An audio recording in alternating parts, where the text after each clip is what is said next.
جو نوجوان زنا کرتے ہیں انہیں پتہ ہونا چاہیے، حدیث پاک میں آتا ہے کہ جو زنا کرتا ہے اور پھر نہاتا ہے، غسل کرتا ہے، تو اس کے ہر غسل کے قطرے کے ہر قطرے کے بدلے میں 1 سال کا گناہ اس کے نامہ اعمال میں لکھا جاتا ہے۔ تو جتنے قطرے ہوں گے اتنے سال کا گناہ اس کے نامہ اعمال میں لکھا جائے، اور جتنے قطرے گرتے ہیں زنا کے غسل کے بعد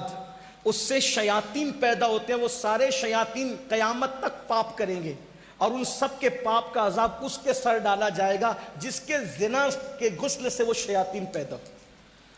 اور دوسری طرف حدیث پاک میں آتا ہے کہ جو نکاح کرتا ہے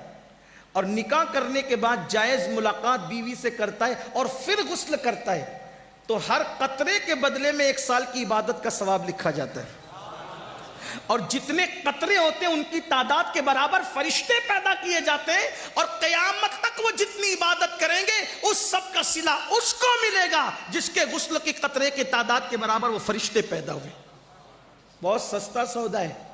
اس لیے نکاح کرو۔ اور نکاح کی ضرورت ہے، میں اپنے بڑوں سے معافی مانگتے ہوئے کہوں، نکاح کی اگر ضرورت ہے، گھٹ گھٹ کے نہیں رہنا گھر میں، اپنے ماں باپ کے کان میں کہہ دینا میری شادی کر دو، یہ کوئی بری بات نہیں۔ چھپ کے زنا کرنے سے اچھا ہے، چھپ کے زنا کرنے سے اچھا ہے کہ ماں باپ کے کان میں خود نہیں کہہ سکتے، بھابھیوں سے کہلوا دو، بھائیوں سے کہلوا دو، دوستوں سے کہلوا دو میری شادی کر دو، یہ کوئی گناہ نہیں۔ کچھ لوگ کہتے ہیں شرم آئے گی،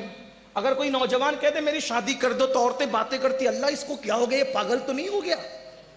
یہ ہمارے خاندان کی روایت تھی، اتنا بدبخت نکلا، اتنا مجرم نکلا، اتنا گندا نکلا، کہہ رہا ہے میری شادی کر دو۔ میری بہن، زنا سے تو بہتر ہے نا وہ کہہ رہا ہے میری شادی کر دو۔ میں اپنے جوانوں کے ساتھ ہوں، میں تمہارے ساتھ، کہو اپنے ماں باپ سے، اور ماں باپ سے کہتا ہوں میرے بھائی اس سے پہلے کہ تیرے بچے تجھ سے کہے میری شادی کر دو، تجھے کر دینا چاہیے۔ ہاں، کچھ لوگ کہتے ہیں مولانا کھلائیں گے کیا؟ میں نے کہا اللہ رزاق ہے، جو مرغیوں کو بھوکا نہیں رکھتا وہ تیری بہو کو کب بھوکا رکھے گا؟ اور جس رسول نے فرمایا صلی اللہ علیہ وآلہ وسلم کہ نکاح کرو مالدار ہو جاؤ، میرا تجربہ ہے جس نے بھی نکاح کیا وہ مالدار ہوا، شرط یہ کہ گناہ چھوڑ دے نکاح کے بعد۔ ہاں، اور بیٹیوں سے بھی کہتا ہوں، بیٹیوں سے بھی کہتا ہوں کہ اگر ان کو یہ حاجت ہو کہ ان کا نکاح ہونا چاہیے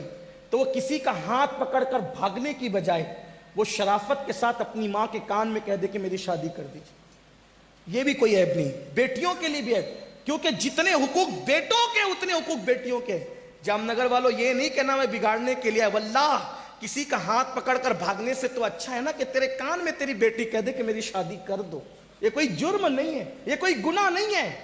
اس لیے جہالت کی وادیوں سے نکلو، اسلام میں بہت وسعت ہے، جتنا فری اسلام انسان کو چھوڑتا ہے کوئی نہیں چھوڑتا۔